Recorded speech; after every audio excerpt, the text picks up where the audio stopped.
ચાલો આપણે સૌ સાથે મળીને ગુલિવરની એક એવી અદ્ભુત દુનિયામાં જઈએ જ્યાં છે ને નાની નાની વસ્તુઓ પણ જીવનના બહુ મોટા સત્યો શીખવી જાય છે.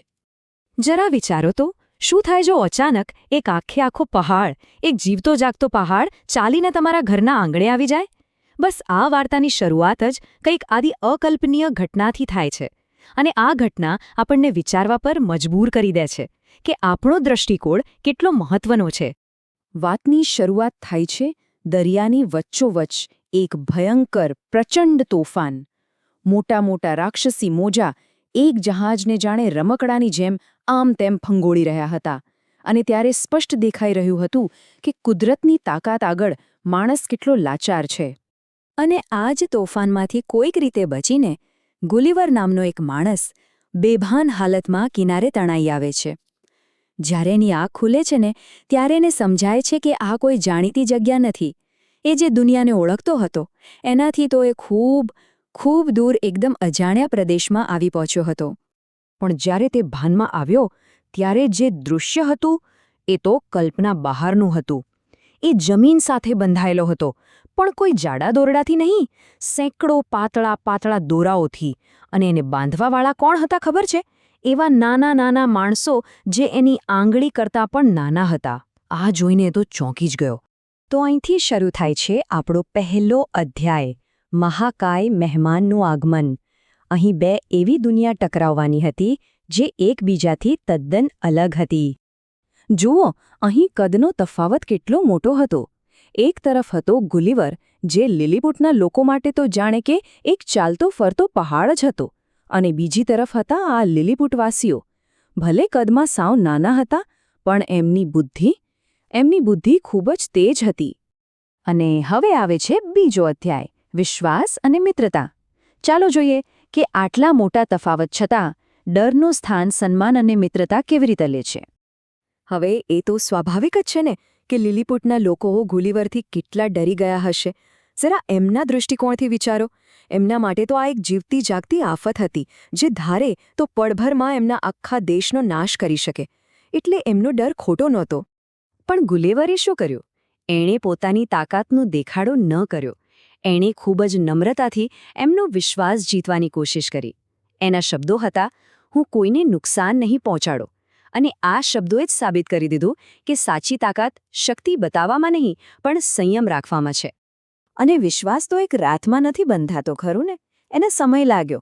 સૌથી પહેલાં તો ત્યાંના રાજાએ માનવતા બતાવી અને ગુલિવર માટે ખાવા પીવાની વ્યવસ્થા કરી. પછી ગુલિવરને મહાકાય મહેમાનનું સન્માનભર્યું બિરુદ મળ્યું. અને ગુલિવરે પણ પોતાના વર્તનથી સાબિત કર્યું કે એ ખરેખર નુકસાન પહોંચાડવા નથી આવ્યો. બસ આમ જ એક નાજુક સંબંધની શરૂઆત થઈ. આગળ વધીએ ત્રીજા અધ્યાય તરફ, એકતાની શક્તિ. હવે એ સમય આવી ગયો હતો જ્યારે આ નવી નવી મિત્રતાની કસોટી થવાની હતી. અને થયું પણ એવું જ. લિલીપુટ પર અચાનક સંકટના વાદળો ઘેરાયા. એમના પાડોશી દેશે એમની પર હુમલો કરી દીધો અને આ નાના મમતા દેશનું અસ્તિત્વ જોખમમાં મુકાઈ ગયું. બસ આ જ સમયે ગુલિવર આગળ આવ્યો.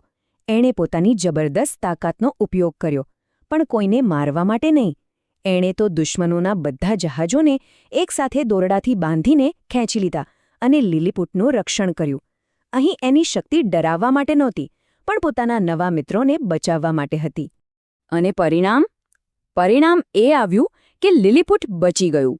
ગુલિવર આખા દેશ માટે એક સાચો હીરો, એક નાયક બની ગયો. ચારેય બાજુ ખુશી અને ઉત્સવનો માહોલ હતો.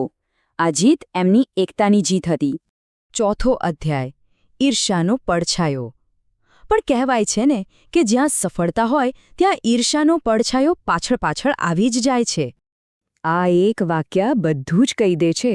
પણ ઈર્ષા હંમેશા નુકસાન જ પહોંચાડે છે. સફળતાનો સૂરજ જેમ જેમ ઉપર ચડ્યો તેમ તેમ કેટલાક લોકોના મનમાં ઈર્ષાનો અંધકાર ઘેરો બનતો ગયો.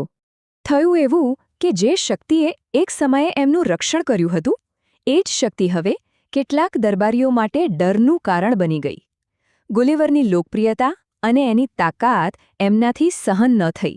એટલે એમણે ગુલિવર વિરુદ્ધ એક ષડયંત્ર રચવાનું શરૂ કરી દીધું. વિચારો ગુલિવર પર શું વીતી હશે.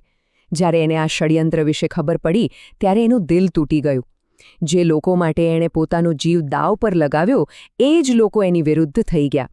પણ એણે બદલો લેવાનું ન વિચાર્યું. એના બદલે એણે ખૂબ જ શાંતિથી અને ગરિમા સાથે એ જગ્યા છોડી દેવાનો નિર્ણય કર્યો. આ જ તો એની મહાનતા હતી. તો અંતે આ વાર્તાનો 5મો અને સૌથી મહત્વનો અધ્યાય, વાર્તાનો સાચો બોધ. ગુલિવરનો આ આખો અનુભવ આપણને જીવનના કયા મોટા પાઠ શીખવે છે? તો આખી વાતનો સાર શું છે? શું મોટું શરીર કે મોટી તાકાત હોવી જ એ જ બધું છે?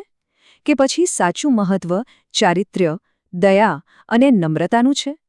આ વાર્તામાંથી આપણને મુખ્ય 3 બોધપાઠ મળે છે. પહેલું, કોઈ પણ વ્યક્તિનું સન્માન એના કદ, રૂપ કે રંગથી નહીં, પણ એના કર્મો અને સ્વભાવથી કરવું જોઈએ. બીજું, જો તમારી પાસે શક્તિ છે તો એની સાથે નમ્રતા હોવી ખૂબ જ જરૂરી છે, નહીંતર એ શક્તિ વિનાશકારી બની શકે છે.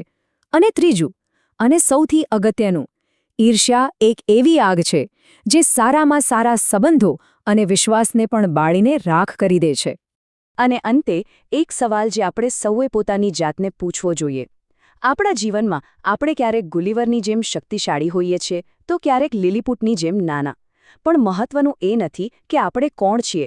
મહત્વનું એ છે કે આપણે કોઈ પણ પરિસ્થિતિમાં વર્તન કેવું કરીએ છીએ.